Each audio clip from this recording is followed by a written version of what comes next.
안녕하세요. 40대 초반에 홀로서기에 성공한 평범한 여성입니다.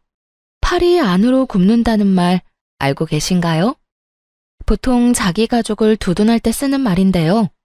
오늘 그 때문에 패가망신한 시댁에 대한 사연을 여러분에게 들려드릴까 해요. 저는 아주 평범한 회사원이었고 남편도 괜찮은 회사를 다니던 맞벌이 부부였어요. 시댁에는 시부모와 시누이가 있었죠.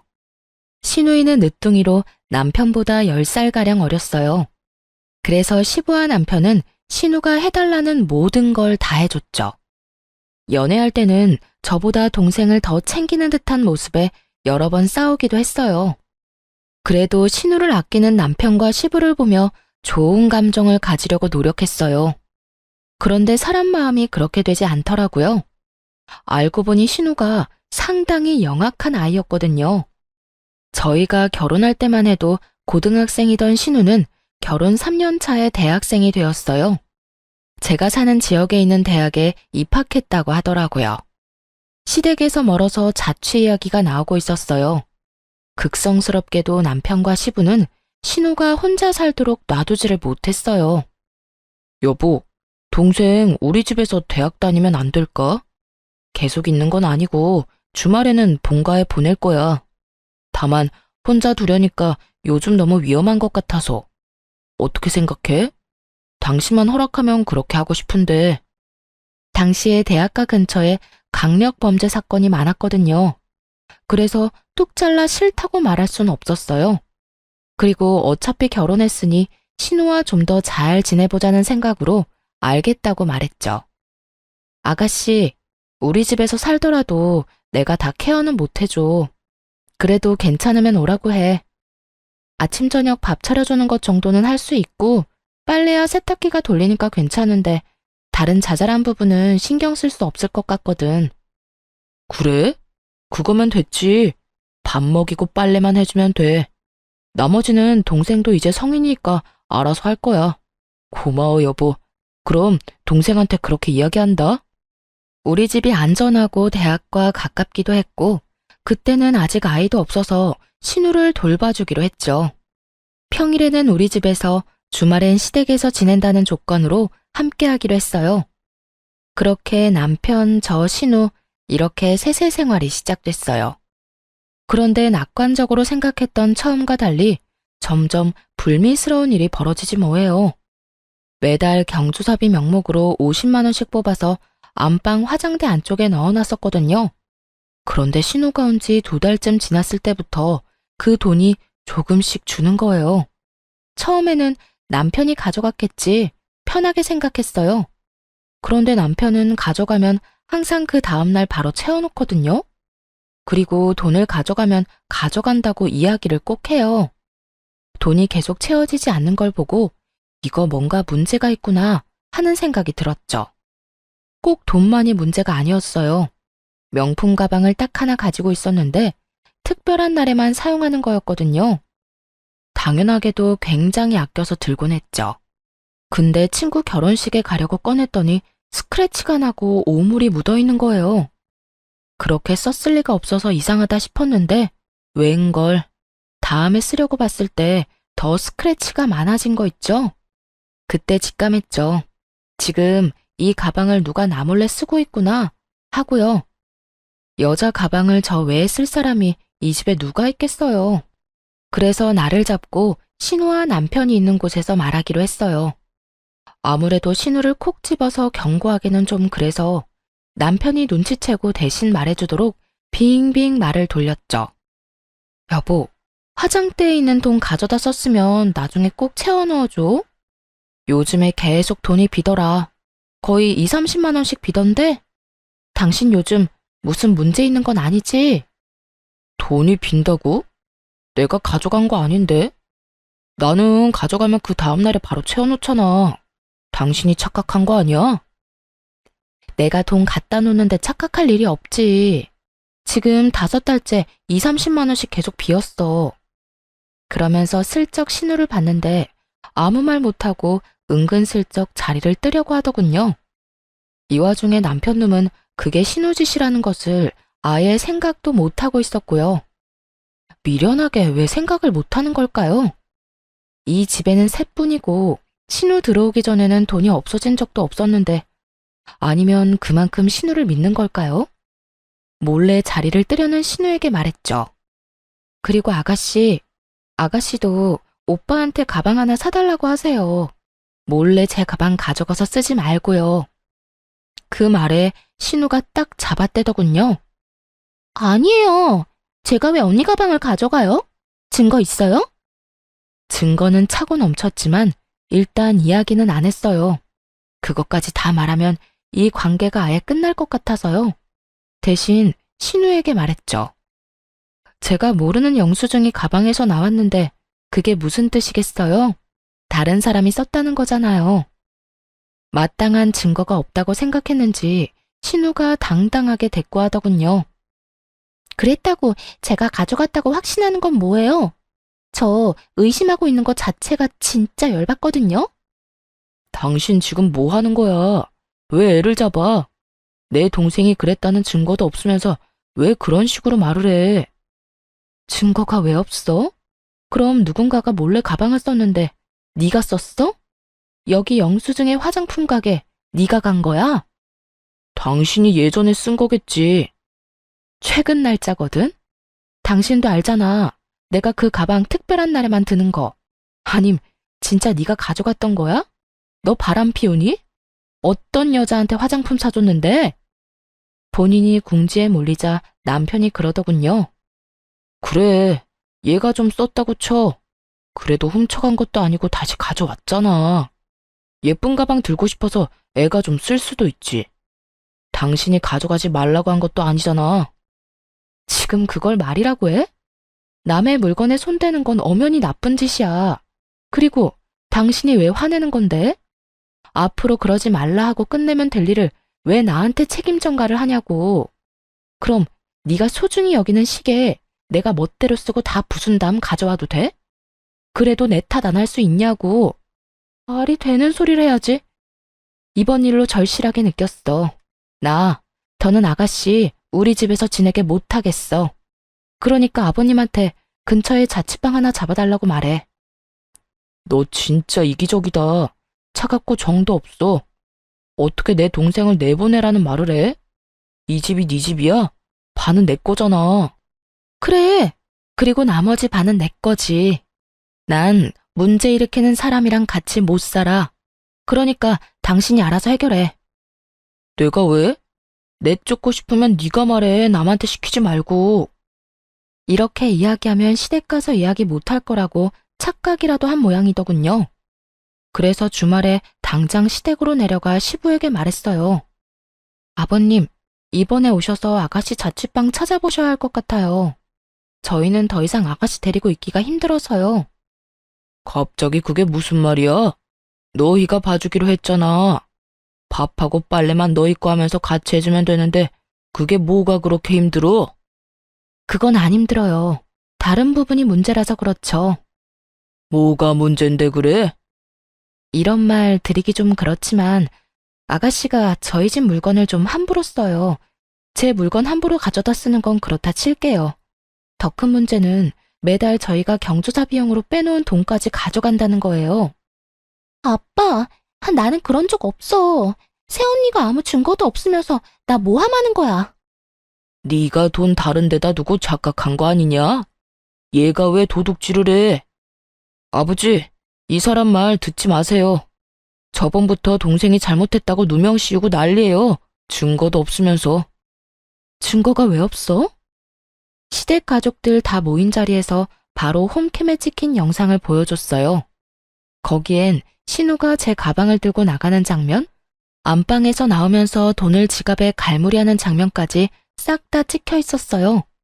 그걸 보자 신우를 도둑으로 몰고 간다며 탓하던 사람들 모두 입을 다물었죠. 그리고 신우는 똥 씹은 표정을 하고 있더군요. 너 당장 그 집에서 나와라. 아빠, 나 잘못한 거 없어. 그거 쓰면 안 되는 건지 몰랐던 거라고. 그리고 돈 가져간 건 용돈이 좀 적어서 그런 거지. 그래서 다음 달부터 알바하려고 생각했어. 진짜야. 시끄러워. 지금 동영상에 네 행동이 다 나왔는데 변명은 무슨 변명이야? 아무 말 하지 말고 오늘 가서 짐 다 챙겨 나와. 시부가 단호하게 신우에게 말했어요. 그렇게 저희 셋은 다시 집으로 향했죠. 그런데 집으로 가는 내내 남편이 구시렁대는 거예요. 당신 진짜 어이없다. 어떻게 애를 상대로 이렇게까지 할 수가 있어? 애가 불쌍하지도 않아? 어떻게 부모님 보는 앞에서 무안을 주고 궁지에 몰아넣을 수가 있냐고. 남편이 편들자 뒤에서 신우가 눈물을 훌쩍훌쩍 짜더군요. 참, 눈물을 흘려야 하는 사람이 누군데 매달 30만 원씩 돈 비어도 5달을 참아주고 아끼는 가방에 흠집이 나도 눈 감아줬더니 말하는 꼴 보세요. 왜 남편한테 저런 이야기를 듣고 있어야 하는지 정말 이해가 안 갔죠. 당신은 내가 잘못했다고 생각하는 거야? 그래서 내가 셋이서 해결 보려고 했잖아. 그런데 시댁에 이야기하라며? 당신이 그래놓고 왜 화가 났는데? 또 다 내 잘못인 거야? 말해봐. 돈 빈 거 채워넣은 것도 나고 아끼던 가방 하나 잃게 생긴 것도 나야. 이 집에서 제일 잃은 게 많은 사람은 난데 왜 화를 내면 안 돼? 그리고 잘못을 했으면 잘못했다고 인정을 해야지. 그럼 깔끔하게 끝날 일이잖아. 그걸 못해서 가족들 앞에서 창피를 당한 게 어디 내 탓인가? 당신이며 시부모님이며 애를 오냐오냐 키우니 이러지. 애가 무슨 짓을 해도 혼 안 날 거라 믿고 저렇게 나쁜 짓을 하잖아. 잘못된 걸 알려주지 않고 두둔만 하는 당신이랑 아버님이 제일 잘못됐다고 봐. 분명히 나중에 문제될 거 뻔한데 당신 가족들만 모르잖아. 당신이 그렇게 잘났어? 남 잘못한 거 콕콕 집어주면서 무안하게 만드는 건 잘하는 일이야? 동생한테 잘 이야기해서 해결할 수도 있는 일을 왜 이렇게 크게 버리는 거야? 그리고 돈은 이제 현금으로 놔두지 마. 돈이 보이니까 애한테 가져가고 싶은 마음이 생기는 거잖아. 넌 불안한 마음도 안 들어? 네 동생한테 그 정도 자제력도 없다는 거야. 눈에 보이는 돈 갖고 싶다고 가져가면 직장에서는 어떨 것 같아? 잘 좀 생각해라. 진짜로 네가 네 동생 앞날 생각하면 따끔하게 야단쳐야 하는 거야. 지금 나한테 이럴 게 아니라. 그저 동생 감싸기에 급급한 남편놈과 저를 째려보는 신우. 답도 없는 두 명 때문에 한숨만 푹푹 쉬어댔어요. 돈 욕심도 많은데 반성은 전혀 하지 않는 신우의 미래가 뻔히 보였으니까요. 가족들이 저 모양이니 고칠 수 있는 기회도 없을 테고요. 신우와 가깝게 지내야겠다는 생각은 버리기로 했어요. 마침 그 생각에 신우가 확신을 주더군요. 집에서 짐을 챙겨 나간 뒤부터 장문의 문자를 보내기 시작했거든요. 언니가 무슨 자격으로 나를 내쫓아요?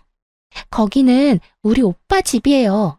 나는 함정에 당한 거라고요. 왜 카메라를 달아놓고 이야기 안 했어요? 나 골탕 먹이려고 그런 거죠? 그게 있다고 들었으면 그런 식으로 돈 빌려가려고는 안 했을 거예요. 이런 식의 어이없는 말들이었죠. 당연히 그 뒤에는 제 욕도 덧붙여져 있었고요. 새언니라고 부르기도 역겨워서 이제는 아줌마라고 부를게요. 아줌마, 저 아줌마 절대로 용서 못해요. 우리 오빠랑 헤어지도록 만들 거예요. 그리고 이런 식으로 신우 골탕 먹이는 거 아줌마네 엄마도 알아요? 나중에 아줌마도 나처럼 가족들 앞에서 죽을 만큼 부끄럽게 될 줄 알아요. 하긴 아줌마네 가족도 똑같이 뻔뻔하겠지. 안 그래요? 오빠는 왜 이런 사람이랑 결혼했는지 몰라? 2번 다시 내 앞에 얼굴 보이지 마세요. 하나부터 10까지 일방적인 비방만 가득한 문자였습니다. 그리고 자기가 잘못했다는 말은 하나도 없더군요. 답장은 단 한 번도 보낸 적 없어요. 처음에는 허공에 대고 쇼하는 것 같았는지 더 심한 욕설을 보냈는데 다 무시했더니 그 뒤로는 보내지 않더군요. 대신 그 문자와 전화 내용을 고스란히 저장해뒀어요. 언젠가는 쓰일 거라는 생각이 들었거든요. 그렇게 신우와는 사이가 멀어졌어요. 동시에 시부모와도 서먹해졌죠. 그분들은 어른인 제가 신우를 감싸주지 못했다며 탓하고 싶었던 모양이에요. 신우가 잘못했다는 걸 뻔히 알면서도 말이에요. 하지만 실제로 피해를 입은 건 이쪽이니까 뭐라 말은 못하더군요. 쪼잔하게 행동과 표정으로 탐탁치 않아 한다는 걸 보여줄 뿐이었죠. 그리고 신우는 대학 2학년 때 중퇴를 했어요. 본인 말로는 취직이 됐다며 서울로 향했는데 딱히 큰 기대는 하지 않았어요. 잘 다니던 대학을 그만두면서까지 갈 직장이 대체 어디라고요? 남편과 시부만이 좋은 곳에 갔을 거라며 좋아하더군요. 그런데 신우가 직장에 취직한 후 180도로 달라진 모습으로 연락을 해오더군요. 한껏 나를 세우며 얼굴 보이지 말라던 건 까맣게 잊고 말이죠. 언니, 잘 지내요? 요즘 많이 바쁘죠? 제가 취직한 건 알고 있죠? 사실은 오빠한테도 곧 말할 건데 투자와 관련된 회사에 취직을 했어요. 그래서 짜투리 돈이라도 있으면 저희 쪽으로 투자하라고 연락한 거예요. 수익 진짜 확실하고요. 가족이니까 더 잘해줄 자신 있어요. 딱 들으니 의심스러운 말투였지만 웃으며 이야기했죠. 아가씨, 그런 돈이 있으면 이렇게 힘들게 살겠어요? 남편도 얼마 전까지 실직 상태였던 건 알죠? 6개월 동안 저 혼자 벌어서 생활하느라 돈이라고는 눈 씻고 봐도 없어요. 그때 빌린 돈 갚느라 힘들고요. 만약 돈이 생기면 직접 아가씨한테 연락할게요. 그렇게 돌려서 거절했어요. 남편이 중간에 갑작스럽게 퇴사를 하고 나오는 바람에 실제로 돈도 없었고요. 그러고도 결국 돈이 모자라 그 뒤치다꺼리를 얼마나 했는데요. 어느 정도였냐면 친정 부모님에게까지 돈을 빌렸었거든요. 결혼할 때 아파트 비용으로 1억 정도 마련해 주시느라 많이 애쓰셨는데 그런 상태에서 2천만 원을 더 빌려서 써서 미안한 마음뿐이었어요. 그래서 최대한 빨리 돌려드릴 생각으로 약 1년간 돈을 모으고 있었죠. 그렇게 신우와의 통화를 끊고 남편에게 말했어요. 당신 혹시라도 아가씨가 투자하라고 하면 절대 하지 마. 알았지? 우리 지금 돈 갚는 것만으로도 버거워. 나중에 당신 돈 더 벌고 나서 목돈 좀 생기면 해주든지. 아무튼 지금은 절대로 먼저 나서서 할 생각 하지 마. 알았어. 내가 애야? 알아서 다 잘할 거니까 걱정 마. 남편은 호기롭게 대답했지만 왠지 모르게 걱정이 되기 시작했어요. 그래도 돈으로 사고 친 적은 없었으니 마음 편히 있었죠. 그런데 며칠 후 시부가 잠깐 시댁에 오라고 하더군요. 할 말이 있다고 말이죠. 무슨 일일까 하면서 갔더니 정말 어이없는 말을 꺼냈어요. 막내가 일하러 서울로 갔는데 자취를 해야 한다고 하네. 전세보증금 좀 빌려달라는데 우리도 돈이 별로 없어. 너희가 돈 좀 보태주면 안 되겠니? 그냥 달라는 건 아니고 빌려달라는 거야. 두 사람을 데려다 놓고 말하고 있었지만 실상은 저한테 하는 말이었어요. 남편이었다면 말할 것도 없이 무조건 빌려줬을 테니까요. 그래서 딱 잘라 거절했죠. 아버님, 죄송한데 안 될 것 같아요. 결혼 후에 남편이 실직하고 힘들 때 친정에서 돈을 좀 빌렸었거든요. 원래 쓸 곳이 있는 돈이어서 저희가 빨리 돌려드려야 해요. 아니, 꼴랑 6개월 쉬었는데 무슨 돈을 빌려? 너희 돈 모아둔 거 하나도 없었어? 결혼할 때 남편이 대출을 많이 끼는 바람에 대출금이 워낙 많아서요. 사실 제가 버는 것만으로는 생활비도 감당이 안 됐거든요. 게다가 실업급여도 받을 수 없었다고 했고요. 그래서 돈이 하나도 없는 거야? 너희 진짜 이렇게 살아서 어쩌려고 그러냐? 미래 좀 생각하면서 살아야지. 그러게 말이에요. 이런 변수가 있으면 돈 모으기가 어렵잖아요. 그냥 좀 참고 일하든 아니면 다른 직장 알아보고 나오든 해야 했는데 자기 마음에 안 든다고 남편이 무턱대고 나와버렸으니 어쩌겠어요. 게다가 오랫동안 일한 것도 아니고요. 남편은 결혼할 때 퇴사를 하고 그 퇴직금을 결혼 비용으로 사용했었어요. 그 다음 회사에서 3년을 일하다가 자기랑 안 맞는다고 때려치우고 나온 거예요. 그러니 실업급여도 못 받고 퇴직금은 얼마 되지도 않았죠. 그렇게 나와서 6개월간 취직은 못했지. 돈은 매달 빠져나가지. 혼자 돈을 벌어야 했던 저까지 힘든 상황이었죠. 자기 아들 잘못이니 시부도 더 말을 못하더라고요. 시댁에서 나오면서 남편에게 말했어요. 통장에 모아둔 돈 있지? 그거 나한테 줘. 다음 달 월급이랑 보너스 나오면 2천만 원 만들어서 엄마한테 보내주게. 그 돈 꼭 지금 줘야 해? 어머님이 우리한테 지원해 주신 걸 수도 있잖아. 전화해서 한번 여쭤봐. 그냥 주신 거 아니었냐고.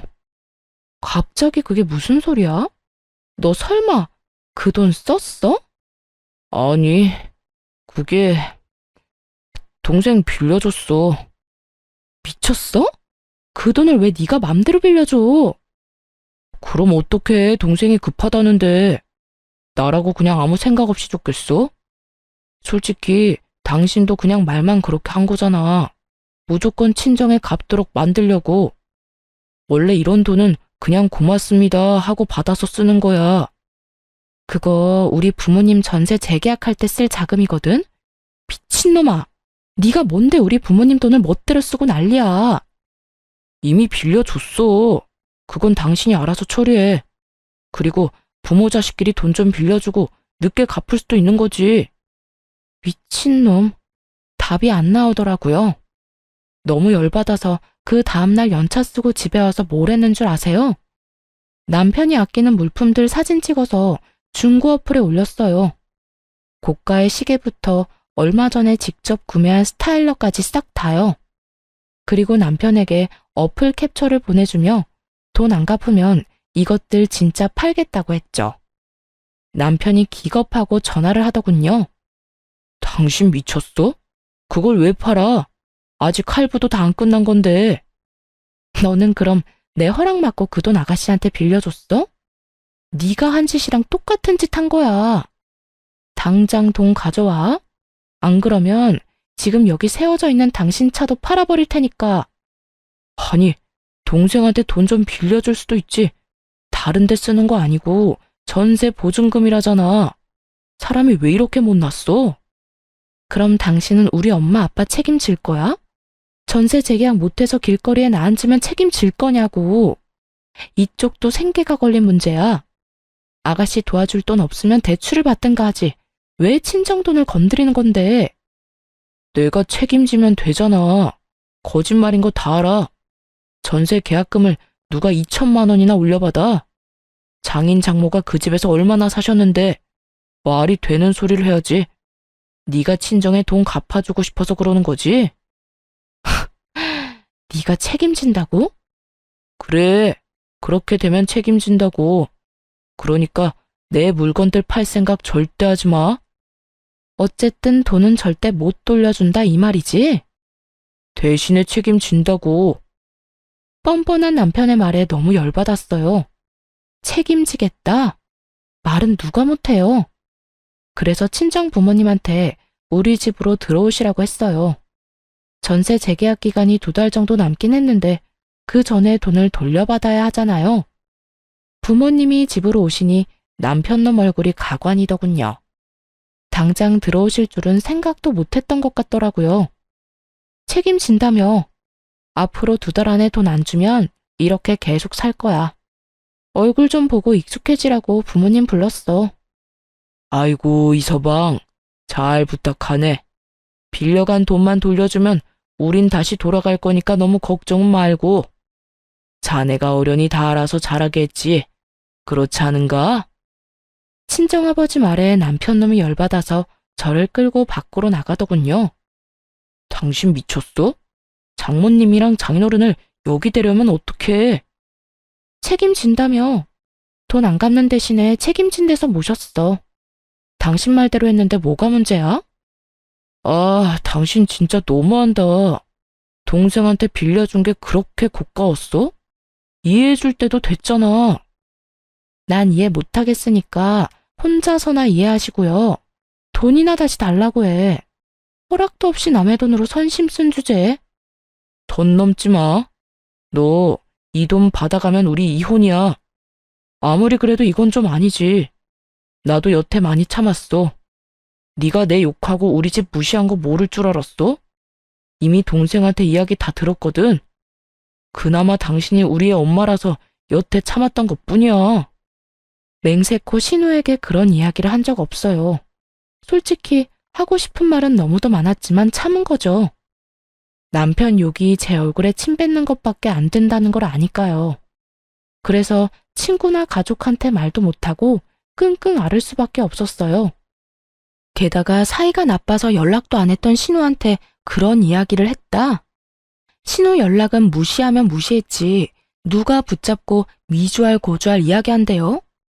그러고 싶은 마음조차 없었는데 이런 말을 들었다 하니 참 웃긴 일이었죠. 신우가 없는 말 만들어가며 이간질 시킨 게 분명해 보였어요. 한창 욕이 가득한 문자 보내던 때 이혼시키겠다고 으름장을 놓았었잖아요. 그런데 그게 오해라고 남편 놈을 설득시키고 싶은 마음이 없어졌어요. 오히려 제 쪽에서 이혼 이야기를 꺼내고 싶었거든요. 이렇게 살다간 진짜 화병으로 죽는 게 아닐까 하는 생각이 들었으니까요. 그래? 그럼 증거 가져와. 나도 증거 모아서 이혼 소송할 테니까 어디까지 가나 한번 해보자고. 그러자 남편이 입술을 깨물며 눈을 질끈 감더군요. 자기는 진심이 아니고 홧김에 그냥 한 말이었다는 양 말이죠. 진짜 이혼하겠다고? 미쳤어? 와, 이젠 부정도 안 한다 이거지? 알았어. 소송하자면 누가 무서워할 줄 알고? 그렇게 치열한 이혼 소송에 들어갔어요. 정말 피말리고 힘든 시간들이었어요. 최대한 많은 권리를 가져오려고 얼마나 노력을 했는지. 집 살 때 낸 돈, 친정에서 빌린 돈, 위자료, 양육권의 친권까지 하나도 놓치지 않고 챙기느라 정말 힘들었어요. 그나마 다행이었던 건 그걸 다 챙길 수 있었다는 거였죠. 사실 증거는 차고 넘쳤거든요. 신우가 저를 무시하고 욕한 문자는 수두룩했지만 제가 시댁을 욕하고 무시했다는 문자는 전혀 없었으니까요. 하지도 않은 일에 증거가 있을 수는 없었으니 당연한 결과였죠. 그렇게 남편과는 깨끗하게 이혼했어요. 받아낸 돈과 친정 전세금을 합쳐서 도시 외곽에 전원주택을 사서 들어갔어요. 아이는 부모님과 함께 키우며 제가 버는 돈의 반을 들여 생활했고요. 혼자 벌어서 네 사람이 먹고 살아야 했지만 그럭저럭 살만했어요. 부모님 앞으로 나오는 연금도 있었고 집 대출금도 없었으니까요. 또 부모님이 애를 봐주니 야근을 할 수 있게 돼서 야근 수당도 톡톡히 챙겼죠. 부모님에게는 항상 죄송한 마음이었어요. 대신 그만큼 잘해드리려고 함께 여행도 자주 가고 맛있는 식사도 대접해드렸죠. 오히려 남편과 있을 때보다 더 마음 편하게 살 수 있게 됐어요.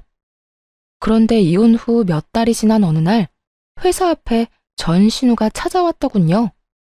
떡하니 앞에서 기다리는 모습을 보고 당황했어요. 저한테 관심이 없어서 어디에서 일하는지도 모를 줄 알았거든요. 전신우 얼굴 보자마자 전 남편에게 문자를 보냈죠. 우리 회사 앞에 신우 와 있다고 무슨 일로 왔는지 아냐고 말이죠. 솔직히 제 얼굴을 보러 왔다고 생각하지는 않았어요. 지나가는 길에 우연히 마주치기도 싫은 사이니까요. 그런데 눈이 마주치자 전신우가 다가와 인사를 하더군요. 오랜만이에요. 잠깐 이야기할 수 있어요? 그렇게 말하며 회사 근처 카페로 가자고 했어요. 카페 안으로 들어가자 전 남편에게 전화가 오더군요. 왠지 찜찜해 전화를 받아서 대답은 하지 않고 휴대전화를 탁자 위에 올려뒀어요. 그러자 전신우가 먼저 말을 꺼냈어요. 언니, 이혼하니까 어때요? 혼자서 애 키우면서 돈 버니까 힘들죠? 그런 말 하려고 나 불렀니? 그건 아니고 오빠가 제 부탁 들어줘서 이혼한 거 혹시 알고 있어요? 언니도 어지간히 오빠한테 밉보였었나 봐요. 언니가 오빠랑 부모님 욕했다고 몇 마디 하니까 금방 화내면서 넘어오던데. 오빠도 평소에 얼마나 대접 못 받았으면 홀라당 넘어가서 이혼하자고 했나 싶네요. 사실 제가 한마디만 더 하면 오빠 마음 다시 바꿀 수 있어요. 저 때문에 이혼까지 바로 한 거잖아요.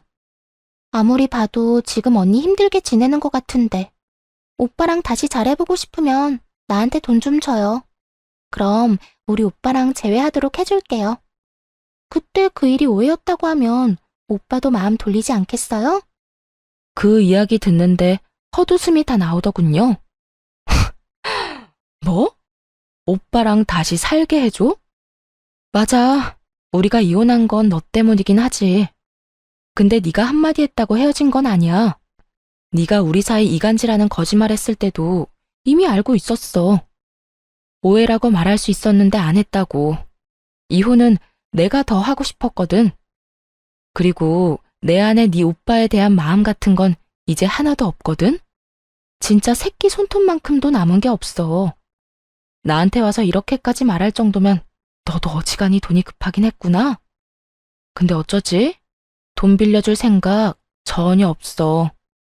그러니까 구걸하고 싶으면 다른 데서 해.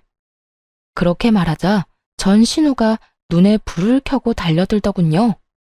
구걸? 내가 왜 구걸을 해요? 나는 단지 언니랑 오빠를 다시 이어주고 수고비로 좀 받으려고 한 것뿐인데? 누가 이어지고 싶댔니? 그리고 너 아직도 무슨 투자회사라는 곳에서 일해? 그때 엄청 좋은 데로 가지 않았어? 네 말대로 투자해서 돈 많이 벌었을 텐데 이건 무슨 상황이야? 할 일도 없이 이혼한 오빠 전처 찾아와서 어이없는 말이나 하고 뭐 하는 거냐고. 그건 언니가 상관할 일이 아니죠. 지금 나보다 언니가 더 급한 거 아니에요? 내가 얼마나 돈 많이 버는지는 알아요? 아무것도 모르면서 입 놀리지 마요. 그래. 그런데 나한테까지 와서 돈 달라고 하는 거 보니까 다 알겠네. 어디 또 무슨 이상한 다단계 회사에 걸렸겠지. 지금 본전도 못 찾고 넣기만 하고 있나 봐. 더 이상 할 말 없지? 그 말을 하며 탁자에 놓여있던 핸드폰에다 말했어요.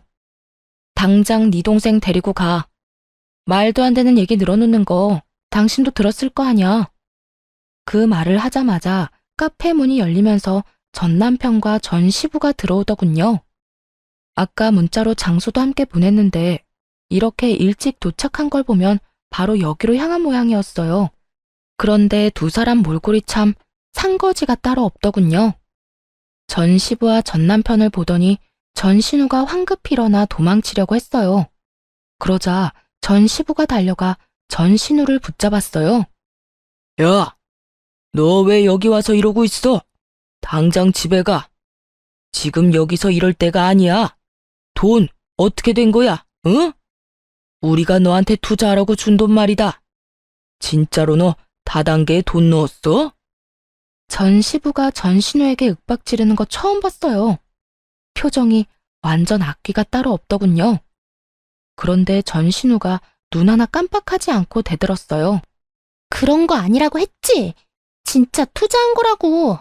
그리고 투자했으면 손실이 좀 나더라도 감안해야 하는 거 아니야? 원금보다 더 많이 돌려받을 거라는 보장을 한 적은 없잖아. 어쩌면 많이 받을 수도 있다고 한 거지. 쓰레기 입에서 나온 쓰레기 같은 말에 저도 모르게 풋 하고 웃어버렸어요. 그러자 전 남편이 그러더군요. 미안하다. 얘 찾고 있는 중이었는데 연락해줘서 고마워. 애는 잘 크고 있지? 잘 크고 있어. 아빠라는 단어는 입 밖에도 안 꺼내니까 당신이 걱정할 필요는 없고. 근데 동생은 왜 찾고 있었던 거야? 전 남편은 난감한 듯 한숨을 푹 쉬며 말하더군요. 그게 돈을 좀 많이 빌려줬는데 그 뒤로 잠수를 탔거든. 그 바람에 아버지가 많이 고생하셨어. 그래서 당신 연락 받자마자 아버지랑 같이 온 거야. 그런데 나 궁금한 게 하나 있는데 당신 동생이 나랑 당신 사이 이간질한 거 알고 있었다며. 그런데도 왜 나랑 이혼한 거야? 그걸 몰라서 물어? 동생 자취해야 한다고 우리 집에 줘야 할 돈을 멋대로 동생한테 줘버렸잖아. 당신이 나 몰래 돈 빼돌려서 쓸 사람이 아닌데 말이야. 당신 가족 모두 당신 동생한테 간이며 쓸개며 다 빼줄 것처럼 구는데 딱 봐도 조만간 집 망하겠구나 싶었지. 게다가 신우가 우리 집에서 벌인 일도 있었고. 나는 신우를 못 믿었고 당신은 신우를 너무 믿었던 거야. 그 거리를 도저히 메울 수가 없겠더라고. 게다가 신우가 돈 좀 빌려달라고 투자하라고 말할 때부터 불안했어. 사이가 안 좋은 나한테도 그러니까 욕심이 많구나 하는 생각도 들었고, 당신이 그게 오해였다고 한마디라도 말했으면 난 이혼 안 했을 거야. 전 남편이 한껏 억울한 듯 소리를 지르며 말하더군요. 그의 힘껏 고개를 저으며 말해줬죠. 아니, 넌 분명히 내 말 못 믿고 동생 말 믿었을걸? 먼저 마음을 닫은 쪽은 너야. 그래서 나도 이혼 이야기 나왔을 때 굳이 오해를 정정 안 한 거고. 네가 나를 못 믿는데 왜 내가 그런 이야기를 해줘야 해? 그럴 필요 못 느꼈어. 그걸로 답이 됐어? 돈을 얼마나 뜯겼는지는 모르겠지만 왜 내 탓을 하는지 모르겠어. 그리고 처음에 이야기했지. 당신 동생이 뭐라고 하든 투자 같은 거 하지 말라고 신신당부를 했잖아. 그때 뭘 했어? 알아서 한다고 그랬어, 안 그랬어? 그래서 이 꼴이 난 거야? 대체 얼마나 뜯어갔길래 두 남자가 여자애 하나 붙잡으려고 뛰어왔을까 싶네. 그래, 내 탓이지. 당신 말 믿고 동생 멀리 했으면 이런 일 없었을 텐데. 나 사실 당신이랑 이혼하고 나서 집 판 돈 동생한테 다 투자했어. 아버지도 있는 돈 없는 돈 다 끌어서 투자하고. 처음에는 이자람에 얼마씩 주더니 3달 뒤에 연락 뚝 끊고 사라지잖아. 우리가 얼마나 놀랐는지 알아? 나중에 알았어. 동생이 다단계에 빠져서 거기 돈 다 집어넣고 있던 거. 게다가 한두 명이 당한 것도 아니야. 동생 지인들도 다 넣었는지 매일같이 우리 집 앞에 와서 난리야, 돈 내놓으라고. 뭐 돈이 있어야 주지. 우리도 동생한테 다 뜯겼는데. 들어보니 참 딱한 사정이긴 하더라고요. 전신우는 아직도 그게 다단계가 아니라고 오히려 통장에 더 넣어야 한다며 돈을 모으고 있는 상황이라고 하더군요. 통장이 있다는 것도 그 다단계 회사의 주장일 뿐이래요. 수익도 마찬가지로 거기서 주장하는 것일 뿐이랍니다. 어차피 출금이 불가능한 돈이라서 자기 손에는 한 푼도 안 남는다는데 그걸 알고도 모른 척 하는 건지 진짜 모르는 건지 모르겠어요. 집을 풍비박산 내놓고도 정신을 못 차린 것 같았죠. 그렇게 전 시부와 전 남편은 돈만 넣고 있다가 전 신우가 사라지니 깜짝 놀랐겠죠. 혹시라도 돈 떼먹고 도망갈까봐 급히 신우를 찾아다녔던 거라고 하더군요. 뭐 세간살이 팔아서 다단계에 돈 집어넣었다고 하면 이미 볼장 다 본 거죠. 전 남편이 그러더군요. 당신은 다 알면서 혼자만 빠져나간 거였어. 한마디라도 해줬으면. 해줬더라도 그게 네 귀에 들어갔겠어? 내 욕만 한 바가지 했겠지. 내가 그랬지? 동생이 나쁜 길로 가는 것 같으면 따끔하게 혼내야 한다고. 그래야 그런 짓 2번 다시는 못한다고. 그런데 오냐오냐만 하고 있으니 이 난리가 나지. 가족, 지인들 돈 빌려서 다단계에 투자하는 게 나쁜 건지 좋은 건지도 모르고. 너랑 네 부모님이 애를 이렇게 만든 거니 남 탓하지 마. 어차피 그때 넌 절대 내 말 안 들었을 거야. 나도 그걸 아니까 이혼한 거고. 결혼도 이혼도 타이밍이야. 지금 와서 후회해봤자 아무짝에도 쓸모없거든? 참 웃기지도 않더라고요. 왜 남 탓을 하는지? 본인이 눈, 귀 다 막아놓고 이제 와서 왜 너만 빠져나갔냐? 라고 하냔 말이에요. 저도 편하게 빠져나간 건 아니잖아요. 실컷 시댁에서 욕먹고 가진 거라도 지키려고 악착같이 애쓰면서 벗어났는데 엄청 편하게 살다가 이기적으로 혼자서만 빠져나간 것처럼 말하다뇨. 하여튼 가해자들은 절대로 모르는 법이에요. 자기들이 얼마나 잔인했는지, 얼마나 맹목적으로 사람을 괴롭혔는지 말이죠. 그때 전 신우와 전 시부 쪽에서도 엄청 큰 소리가 들려왔습니다. 이거사, 내가 너를 어떻게 키웠는데 이렇게 배신을 해? 그 돈이 어떤 돈인지 알아? 이 아버지가 평생을 바쳐서 모은 돈이야. 그걸 홀라당 다단계에 다 갖다 바치면 어떻게 해? 이제 나한테, 아니, 너한테도 남은 거 없어. 왜 남은 게 없어? 지금 당장 출금 안 되는 것 뿐이라니까. 그리고 이미 넣은 돈으로 이렇게 호들갑 좀 떨지 마. 돈 나오면 준다니까. 그 돈이 언제 나올 줄 알고. 그리고 네가 또 돈을 넣으려니 하는 말 아니냐? 이제 그만해라. 이제라도 다 포기하고 네 인생 살아. 한 달 일하고 월급 받으면서 평범하게 돈 벌어. 너 이런 식으로 하다간 진짜 끝장이야. 그렇게 벌어서 언제 돈을 모아. 힘들게 일해서 푼돈 버는 거 난 못해. 아빠나 오빠나 그렇게 하든지. 쉬운 방법이 있는데 왜 어려운 길로 가? 그리고 나 돈 많다고. 내 계좌에 얼마나 많이 들었는지 보여줄까? 전신우는 절대로 그게 다단계가 아니라고 생각하는 것 같더라고요. 하긴 다단계에 빠진 사람이 쉽게 인정하지는 않겠죠. 사이트 터지고 피해자들이 여기저기 나타나면 그제야 당했다는 걸 알 테니까요. 그 전에는 아무리 주변 사람들이 이야기해줘도 안 믿는데요. 그저 돈 잘 버는 자기를 시기해서 하는 말이라고만 생각한다고 하더라고요. 그렇지만 전신우는 피해자인 동시에 가해자잖아요. 그러니 주변에서 아무리 말해도 듣지 않는 거겠죠. 죽었다 깨어나도 자기가 잘못했다는 걸 인정하고 싶지 않을 테니까요. 그렇게 돈이 많으면서 왜 사람들 만나서 돈을 빌려 이거 사? 그거 다단계야. 돈 절대 못 받는 거.